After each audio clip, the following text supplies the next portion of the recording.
their child has a problem, they've got to get help. They've got But to how really push easy, for mental Anita, health. is it to get it? I mean, if you go to your doctor, are you likely to be put on a properly controlled exclusion diet? I think you have to persist. I know every time you go to a doctor, it always isn't straightforward. I think people, though, can maybe try and help themselves a little bit. One of the good things to do, if it isn't clear-cut that foods are causing a problem, is to keep a detailed history before someone actually goes to a doctor. Maybe keep it for 2 weeks, even 4 weeks. Write down what is being eaten, write down the symptoms, the problems, write down any drugs that are being taken and any other activities to see if there's any obvious cause, and present this to the doctor. I think you have to persist to take it that little bit further, ask for proper dietetic help. Anita MacDonald and Michelle Barrett-Johnson, thank you both very much indeed for being with us. Thank you. And if you'd like more information about what we've been discussing, you can telephone the Action Line. The number there is 0800 044 044. Now, when I was a teenager, the only place to go in town was the coffee bar, serving milky muck with a bit of froth on top. I don't think we'd ever heard the word cappuccino. Today, the cafe serving coffee is back with a vengeance, not too different from the old days, except, of course, the quality of the product has improved. Well, it was in the 17th century that coffee was first introduced to Britain, and within a decade of the first coffee house opening in London in 1652, there were another 83 in the city alone. Peter Brown of Fairfax House in York and Hazel Forsyth of the Museum of London explain why women were excluded as customers. Coffee houses are known as penny universities simply because they provided all sorts of types of information. So, for example, some offered mercantile news, others offered shipping news, others offered a place for discoursing on scientific matters. And in fact, the coffee houses became the forerunners of almost all the financial institutions with which we're familiar today, such as the Bank of England, Lloyd's, and many of the clubs like White's. It was very much a male-orientated society.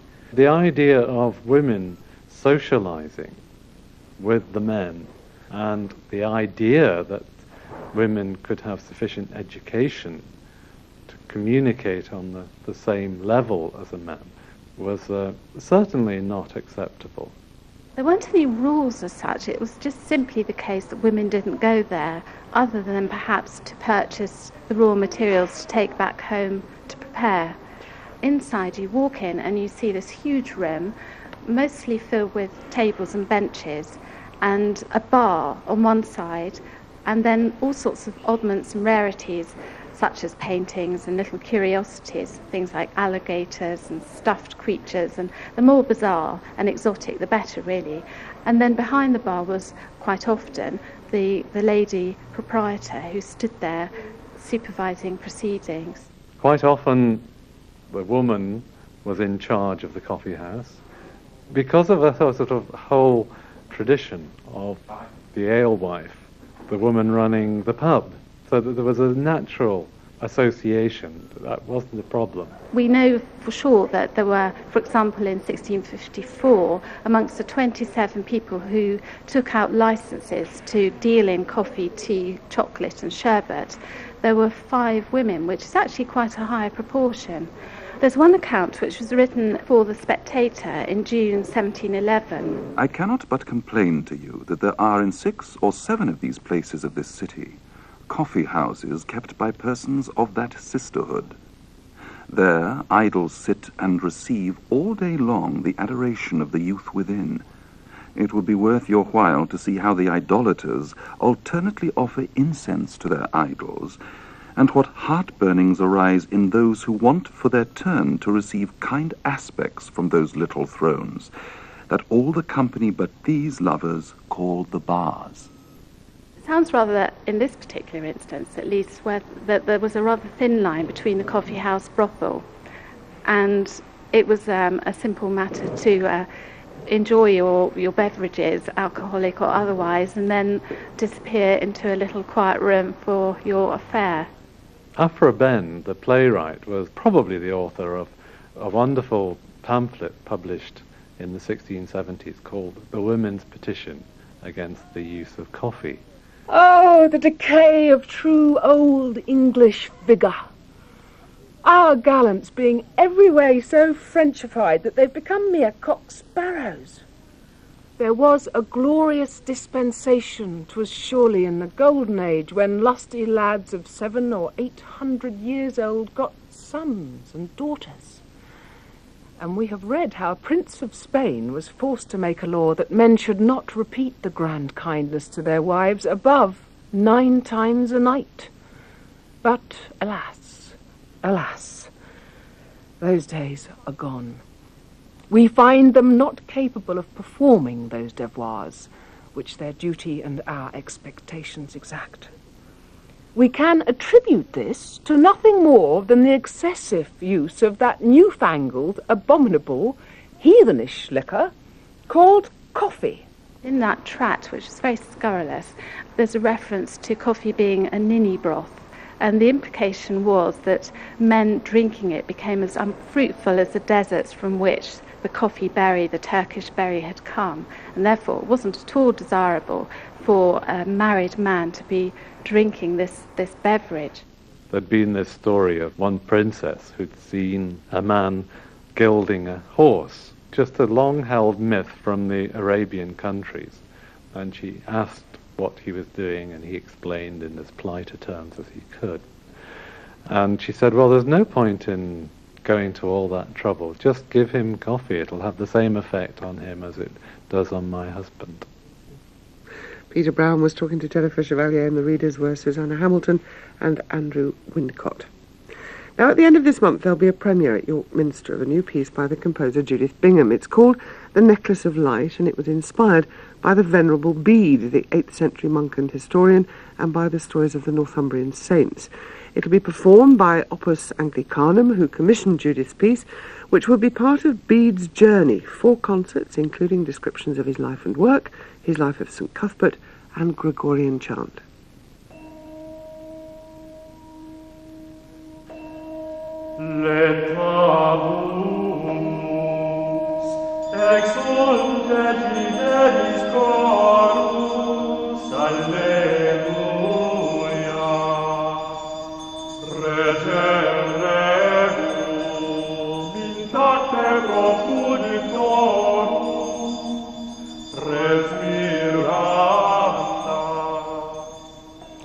Judith, that music is actually from the 13th century, which is much later than the period you're looking at. Was it an inspiration, though? I think it was subconsciously an inspiration, because although I didn't set out to try and in any way evoke the music of a period that we don't know what the music sounded like, after all, I found once I was writing it that there was a kind of plain song feeling to a lot of the music. I mean, I was actually thinking almost of weaving a tapestry, of starting out with this sort of thread of music that would gradually build up through the piece into a kind of tapestry, and that was my feeling about that period, thinking things like Celtic knotwork and all those things. So did you draw on visuals for the music? I did have some, yes, I did have some sort of contemporary manuscript illustrations in front of me of people receiving visitations from angels and things like that, yeah. Now, in 664 AD, a synod met at Whitby to establish a date for Easter, and this was something that Bede wrote about in his histories. Why was it this part of his work that caught your interest? Well, it's very curious, because I never read any Bede, and when they asked me to specifically use Bede in the piece, when they commissioned the piece, I had one of those reactions where you feel a bit intrigued, but also a bit sort of daunted and wary of it. And I started reading it, and the thing which really struck me about the Synod of Whitby, which, I mean, sounds very dry and boring. I mean, they were just setting the date of Easter, but when you read it, it reads very much like the Northern Ireland peace talks. In as much as you have these different people wrangling over what seem to be rather small details, and all of them feeling very much that they've got God on their side. But unlike the Northern Ireland peace talks, every now and then one of the major players will have a vision or a dream or a visitation. I mean, St. Wilfrid, who is the man who eventually swings it for the Roman Church in the talks, at one point has a visitation from the Archangel Michael. And it's that very strange mixture of a very powerful kind of political discussion mingled with the supernatural, which they took very seriously, obviously, which intrigued me, and I felt that there was a kind of there was a very sort of atmospheric drama to be made out of that. Why is it called the Necklace of Light? Well, it's a sort of double meaning in that. One of the visions was had by some of the pieces about St Hilda, who ran the monastery where they had the Synod of Whitby, and her mother had a wonderful name. She was called Bregaswith, and while she was pregnant with Hilda, she had a dream that she looked under her robe and she saw a necklace of light which illuminated all Britain. And of course, with hindsight, everybody saw that as a kind of premonition of the fact that Hilda would be very, very saintly and very powerful in the church. And it is extraordinary, isn't it, when you look at the stories of women like Hilda, the amount of power those women did have in the medieval church. You get women like that right through medieval and Dark Ages history. I mean, you get women like Hildegard of Bingen, who is now very fashionable, a composer, politically very powerful. And even if you think of it, somebody like Joan of Arc, who I feel, because they renounced traditional female life, almost became token men in a way, and were allowed to have a great deal of political power. Well, let's come up to the 20th century now, from so far away, because one of the things you've composed recently was Water Lilies for Sir Paul McCartney's Garland for Linda album.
Important to your development as a composer was that commission? Well, yes, it was a very significant commission to be asked to take part in that. Yes, and also I think it gave me the kind of exposure, well, all of us, I think, apart from Sir Paul, who didn't need it. Who didn't need it, no, but it gave us the kind of exposure that you would normally not expect to receive as a contemporary classical composer. So that's been very interesting, the press conferences and the photo calls and all of that's something that I've never experienced in that way before. How did you get the job? Well, the man who thought of the garland, the idea of the garland, Stephen Connock, he was in remission from cancer himself, and he wanted to do something to commemorate Linda, but also to celebrate the healing power of music. And he and Richard Hickox, the conductor, put together a group of British composers. They just, they chose the composers that they thought would make a blend, who would be able to produce a blend of pieces, a garland of pieces. Now, you are a singer as well as a composer. What made you concentrate on composing pretty much full time? Well, I've had one of those very boring careers, really, in that I was, from a small child, I always have been a composer and a singer. And I, as soon as I left the Royal Academy of Music, I became a professional composer and singer, and I've always been that. And I think it's just that at certain times in my career, one has been more important than the other. So, but I really think I've always felt that composing was by far the most important thing. It's just that I really enjoy the singing, and it's a great contrast and obviously a great influence on the way I write. Now, you were the prize recently, for the Sainsbury's Choir of the Year competition. Contamus Girls Choir won, and you composed something appropriate for them. Shall we hear it? Yes.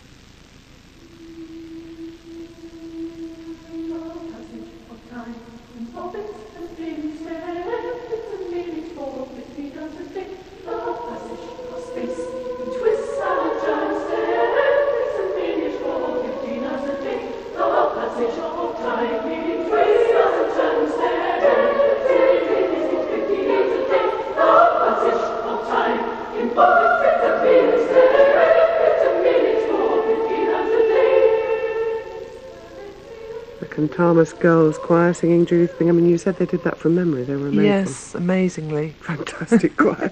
Judith Bingham, thank you very much indeed for being with us. Thank you. And now our serial Dear Little Bernie continues. Juliet Aubrey stars as Fanny Burney, who's now been second keeper of the royal robes to Queen Charlotte for nearly 5 years.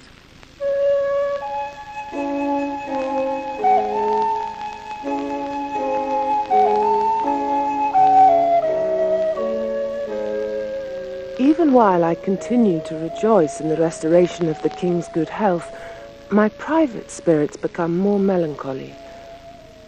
My persecution by the Queen's first keeper of the robes, Mrs. Schwellenberg, is by no means over. In particular, she continues to talk to the Queen about my friendship with Mr. Fairley, who is in attendance on His Majesty. Have you taken your walk today, Miss Burney? Yes, ma'am. Where? In Richmond Gardens, ma'am. And nowhere else? No, ma'am.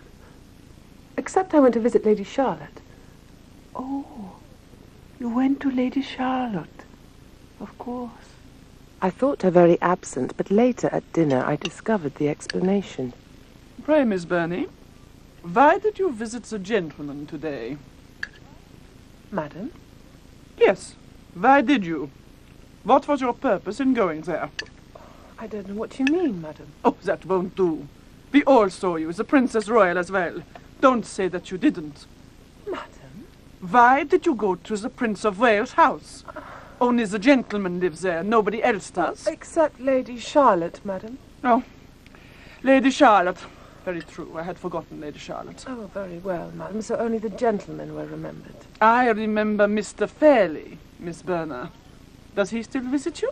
Indeed, madam. And so he shall while we are isolated in this prison and until I can replace him with someone better, or have permission to go outside to find other company. But as well as telling the Queen spiteful tales about my visiting gentlemen, she has also been trying to make my physical conditions as unpleasant as possible. Yesterday, despite the bitterly cold weather, she demanded that I accompany her for an airing in the carriage. But the frost is so severe, madam, that any air without exercise is very dangerous. Nonsense, Miss Burney. It will do you good. When we came to the outside passage, the carriage was not ready, and so we were obliged to wait in the bitter cold. At that very moment, a party of gentlemen in uniform passed by, including Mr. Fairley. He approached us cordially, but Mrs. Schwellenberg seemed determined to ignore him and turned her back on him, speaking only to me. Yes, it is Miss Burney. Miss Burney, how do you do? Mr. Fairley. And Mrs. Schwellenberg, too. How are you, madam?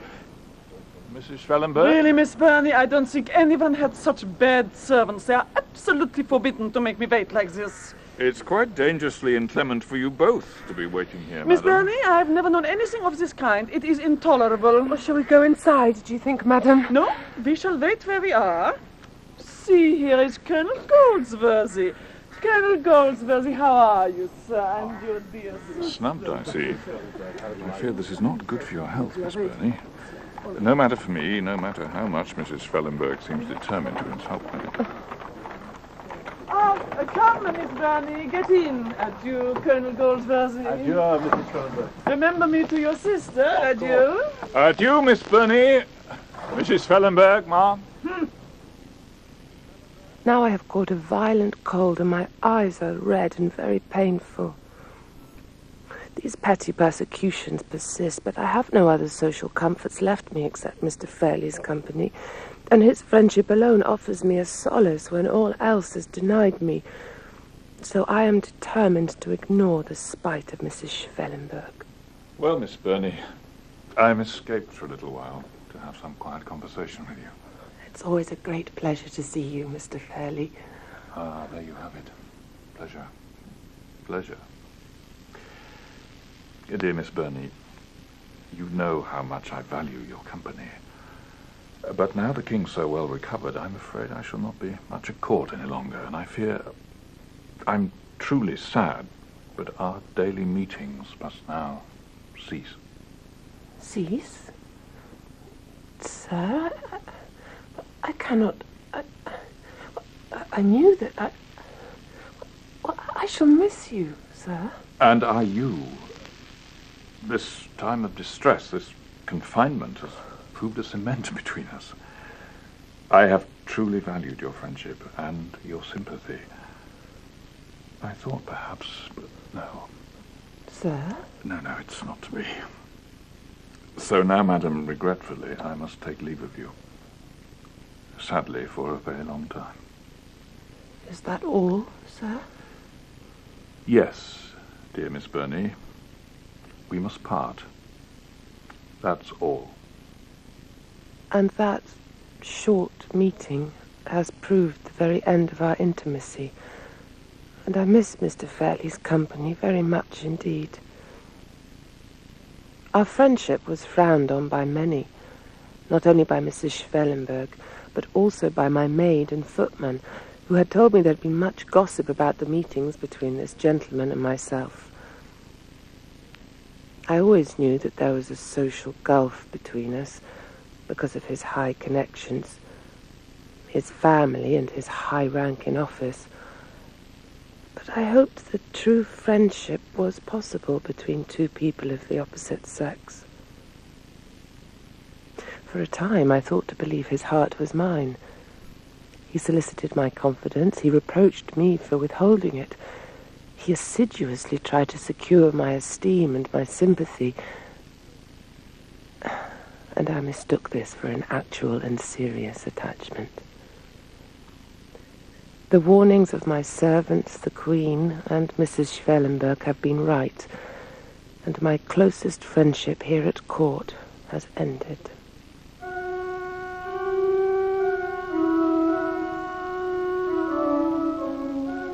May 1790. The King presented me with a ticket for Handel's commemoration at the Abbey, which has given me 3 hours' conference with my dearest father. The only conference of this length I have had in 4 years. Oh, Fan, how ill you look. I cannot believe that this life at court is now to your taste. Oh, their Majesties are more than kind, but I miss you so. And Susan and Charles and everyone. Shall you ever get a holiday? My friends are horrified that you seem never entitled to have a rest from the court. I fear it's not possible.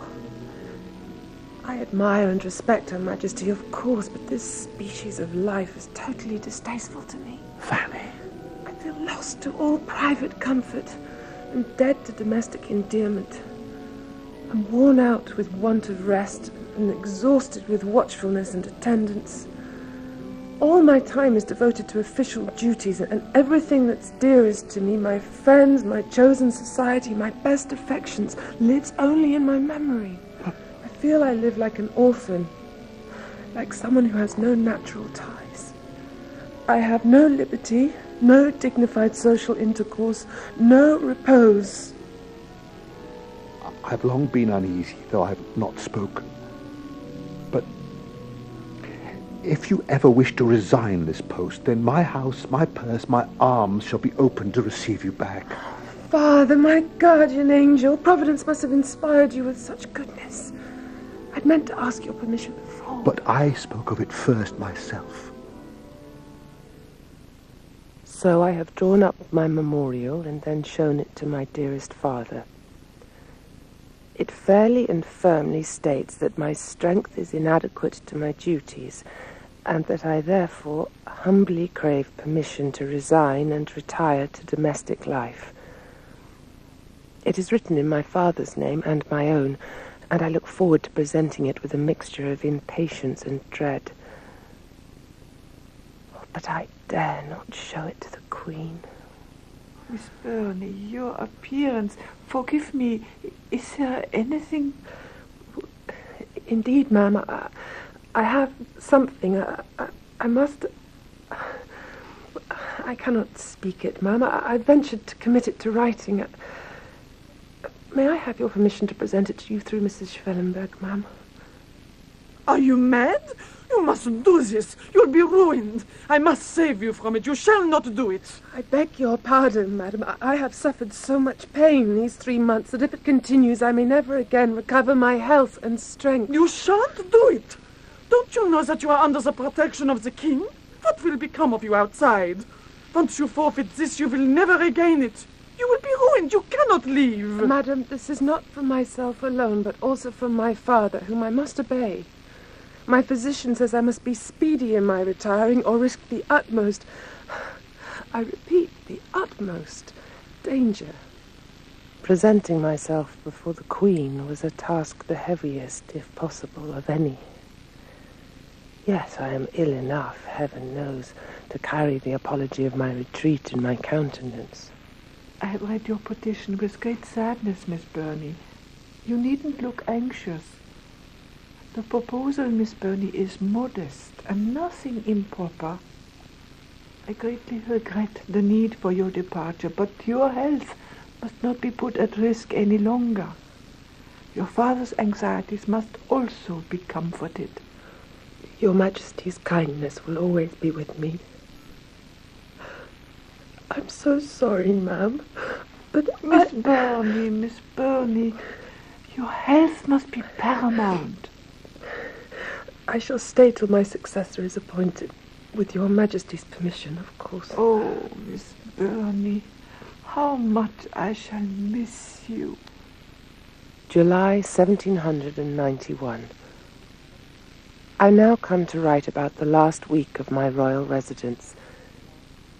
The king was more courteous, more communicative, more amiable at every meeting, and the Queen honoured me with the most uniform graciousness. Do I owe you anything, my dear Miss Burney? Why, no, your Majesty. As I don't know your plans or what you propose, I cannot tell what would make you financially comfortable. But you know the size of my family. Oh, Ma'am, I don't expect it.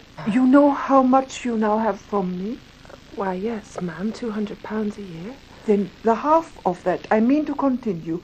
I shall give you a pension of £100 a year.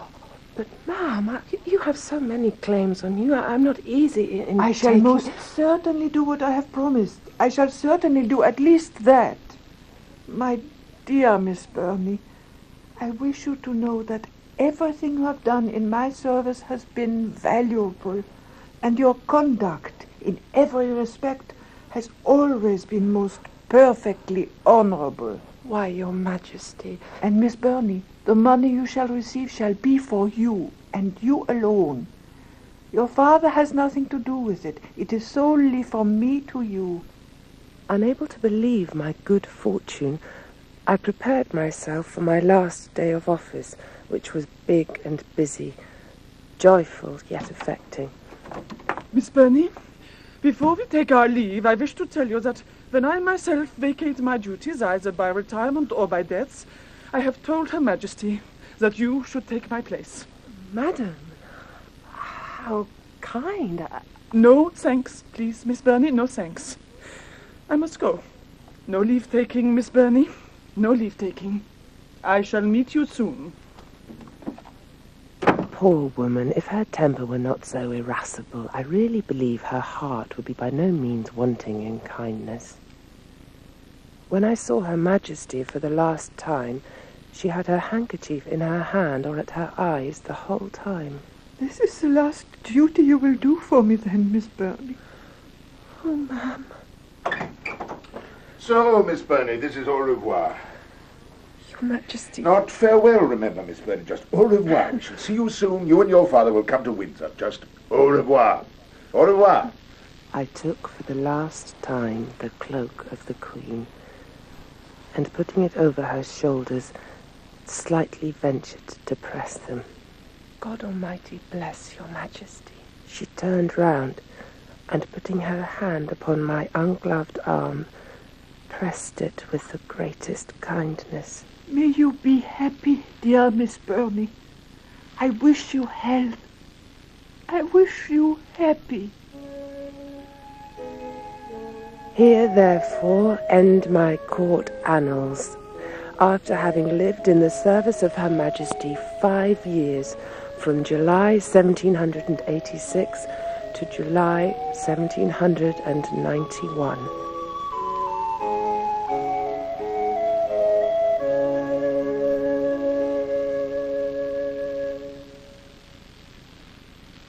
And life continues away from the court for Fanny Burney in dear little Burney at the same time tomorrow. Now, Mrs. Beeton thought that plates, tumblers, wine glasses, cutlery and a complete tea set were absolutely indispensable on a picnic. In tomorrow's programme, we look at the concept of the picnic in history, in art and in fiction. And polygamy has been banned in Tunisia. There are plans to outlaw it in Morocco, and the Ugandan government is looking at tightening up its law on the practice. So why might the UK be about to recognise it? We'll discuss it tomorrow, usual time. Bye-bye. Woman's Hour was presented by Jenny Murray, studio production by Olive Clancy. Well, after the news, Jonathan Glancy looks at pairs of cities which are related to one another. Today he travels to twins which have been in constant competition since the late 19th century. Find out where, in Twin Cities, in a couple of minutes. In Germany, of course, they hate golf. Anything that involves driving to the east but ending up in a bunker never goes down well there. And now, the Now Show. Bruce Willis is up against a new enemy. Well, let me tell you, this boy from the valleys is fighting back. His name? Die Hard. I'm Steve. Hello, is it me you're looking for, Punt? And I'm Hugh, Grandad Lovely. That's what we all think of Hugh Dennis. New comedy, new series, The Now Show, Fridays at 6:30.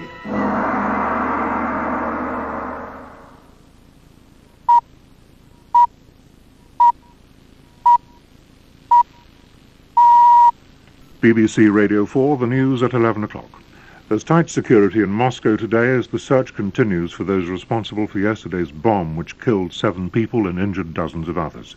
2 suspects have already been detained, and it's reported that a bag of explosives has been discovered at a railway station in the city. From Moscow, here's our correspondent, Rob Parsons. The Russian authorities are wasting little time. The mayor of Moscow said there was no doubt. The bomb, which killed 7 people and injured dozens more, was the work of Chechen terrorists. The police appear equally convinced. They've arrested 2 men, one a Chechen, the other from the neighbouring Republic of Dagestan. The Interior Affairs Minister said it appeared both were Islamic fundamentalists.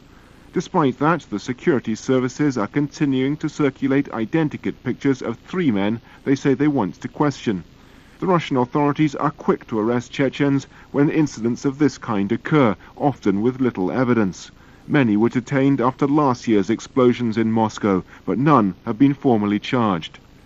In the past few minutes, the Russian President Vladimir Putin has urged caution in linking the attack to Chechen rebels. He said Russian mafia could have been responsible. 2 British policemen arrested for spying in Yugoslavia are at a military court in Belgrade. Adrian Prangnell and John Yore face possible charges of spying and terrorism. Lebanese security forces have been occupying bases in the south of the country which were evacuated by the Israelis in May. The troops and police who moved from Beirut this morning were welcomed by residents who showered them with rose petals and rice. Shares in the Woolwich have jumped this morning following the news that it's in talks with Barclays Bank about a possible takeover. It's thought that Barclays is interested in the Woolwich's position in the mortgage market. The Bank of England says the underlying rate of inflation is expected to climb steadily to stand at just over the target rate of 2.5% in 2 years' time. The bank blamed the recent fall in the value of the pound. BBC Radio 4 News. Now, attentional shipping, especially in sea areas Malin, Hebrides. The Met Office issued the following gale warning to shipping at 1031 BST today, Wednesday the 9th of August. Malin, Hebrides, southerly gale force 8, imminent. And that's the end of the gale warning. Now, a new series for BBC Radio 4, Twin Cities. Jonathan Glancy looks at pairs of cities which are in different ways twinned with each other. Programme 1, Chicago and New York.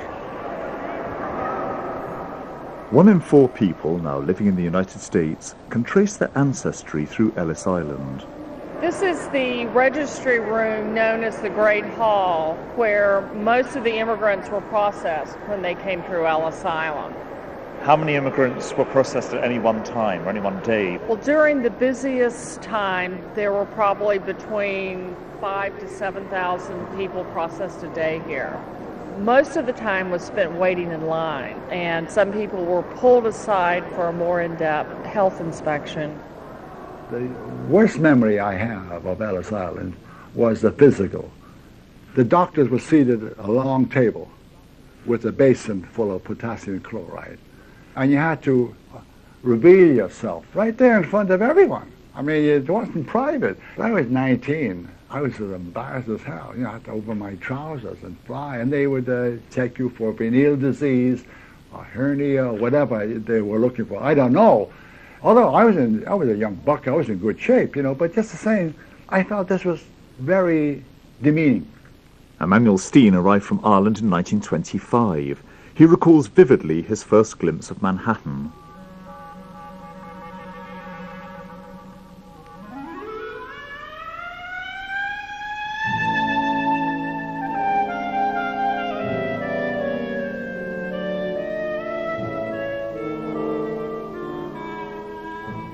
About 6 o'clock in the morning, on board the ship, the lookout said, "Land ahoy." Everybody rushed up on deck to see first sign of America. I remember rushing up there looking around, couldn't see a goddamn thing. I mean, the horizon was the sea. But what has happened is the earth is round, you follow me? And as you sail into New York, slowly you see New York coming like out of the sea. And the first thing you see, the Woolworths building. That was the highest building in the world that time. So the first thing you saw sticking out of the water was the top of the Woolworth building.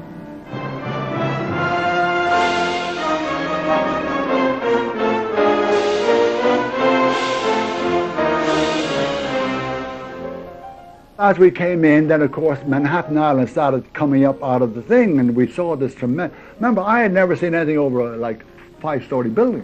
And as we proceeded in, there's the Statue of Liberty. Well, everybody knew what the Statue of Liberty was. I mean, there it was. America, that's what we knew, America. The unmistakable saw-toothed New York skyline is the creation of successive generations of European immigrants. The Dutch claimed Manhattan first, calling it New Amsterdam. They became one of the building blocks of the city. Diana Pardew is the director of Ellis Island Museum. Before the major waves of immigrants at the end of the 19th century, New York was basically a Dutch city, and it was the old Dutch families that ran the city until these waves of immigrants who came in from various places and slowly infiltrated the city, made millions of dollars like the Vanderbilts with the railroads, and built the city into what it is now. And all those skyscrapers you see today, those were all built after the turn of the century.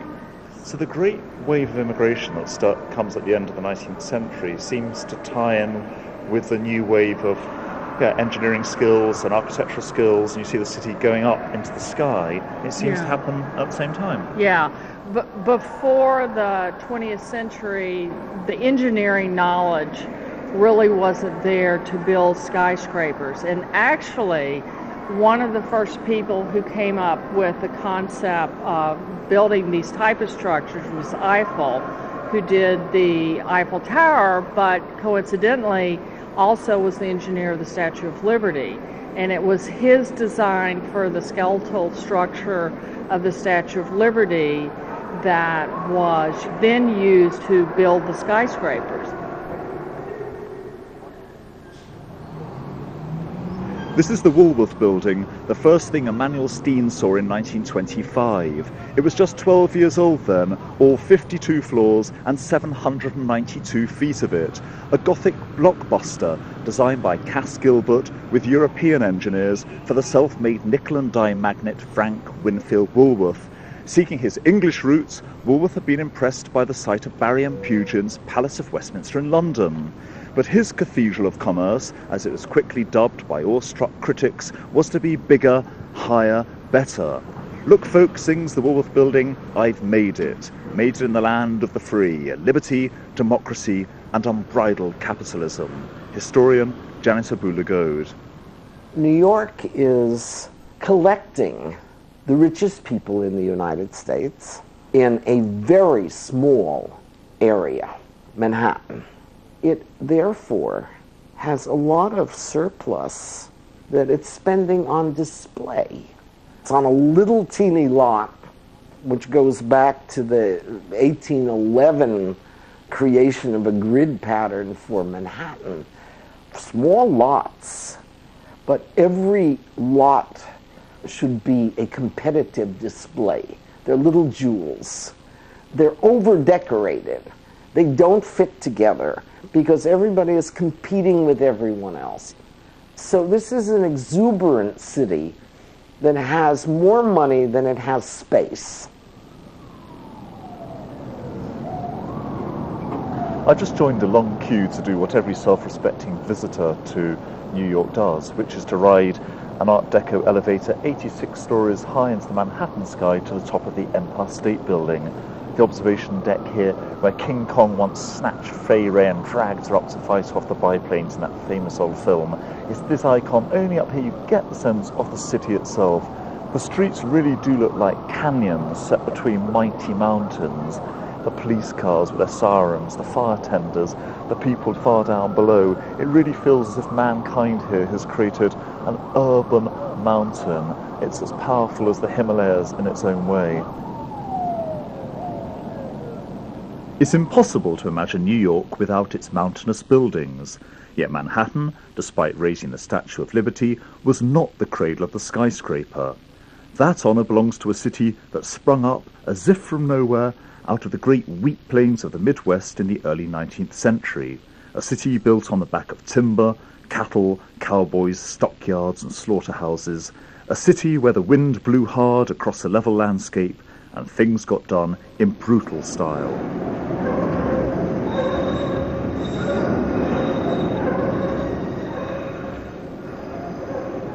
Chicago's elevated railroad, the L as it's known, is one of the most distinctive and defining features of the city centre. Where would you build a railroad 100 years ago during the height of Chicago's building boom? Well, where else? Not underground like any other city, but above it, running down the centre of the streets above your heads, making a fearful racket. The railroad is built on a gantry or viaduct of gigantic riveted steel and iron columns. It's a real expression of that tough, muscular tradition in Chicago. No-nonsense engineering.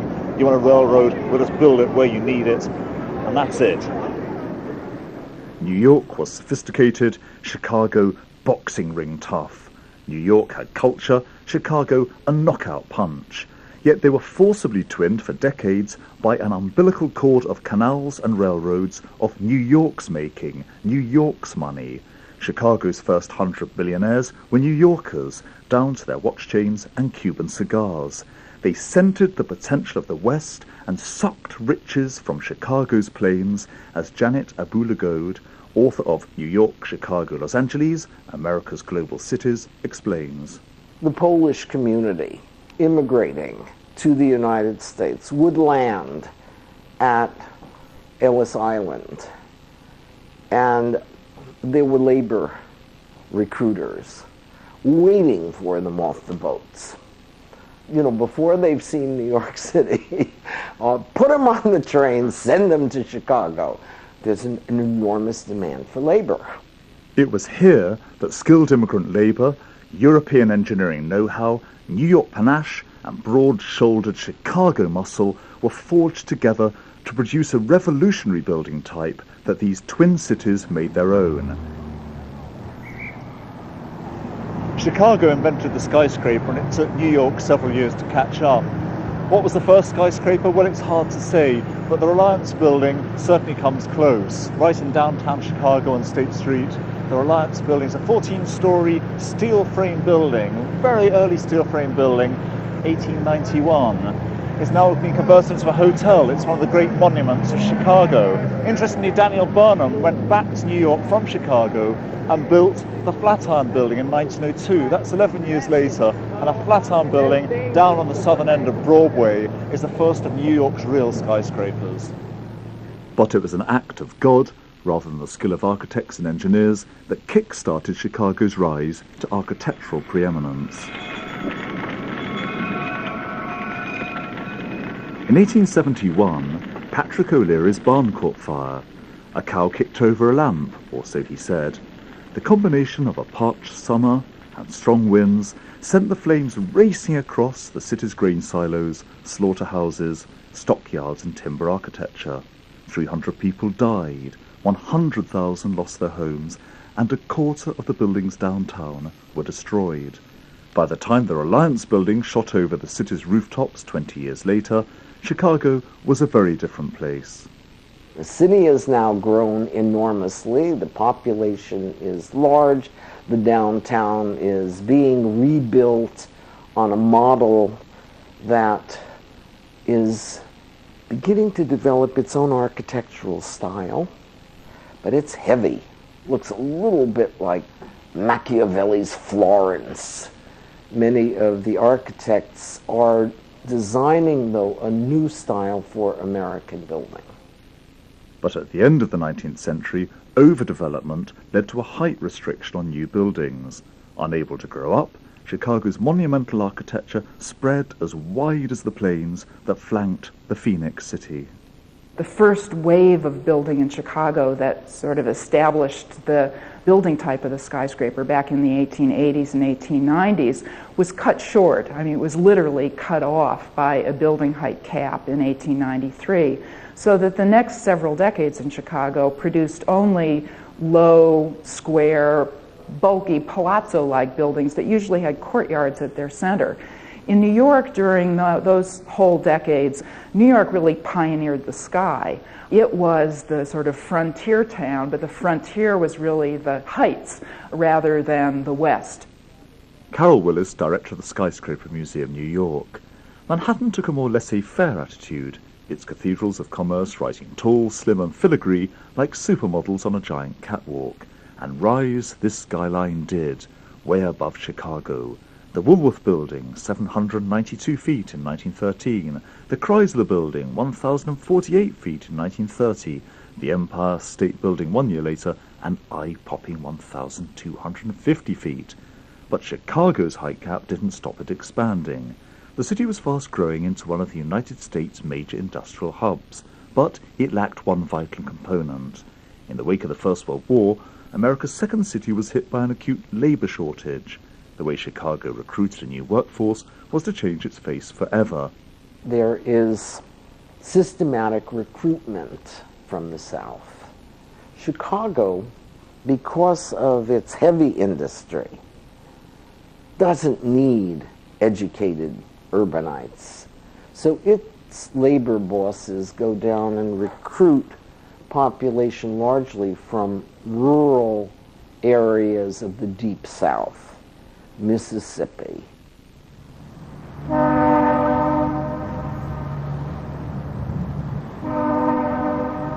12th Street Station, this is the point of demarcation where many African Americans would have arrived when they were coming into Chicago from many parts of the South.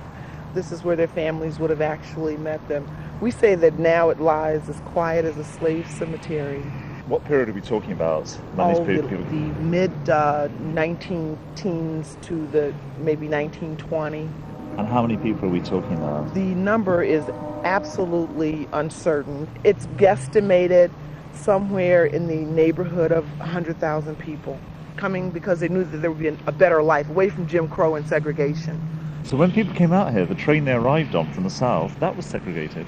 Exactly. When they were boarding the train, buying their tickets to get on board, there were cars for the Negro people and cars for the white people. Once they crossed through a place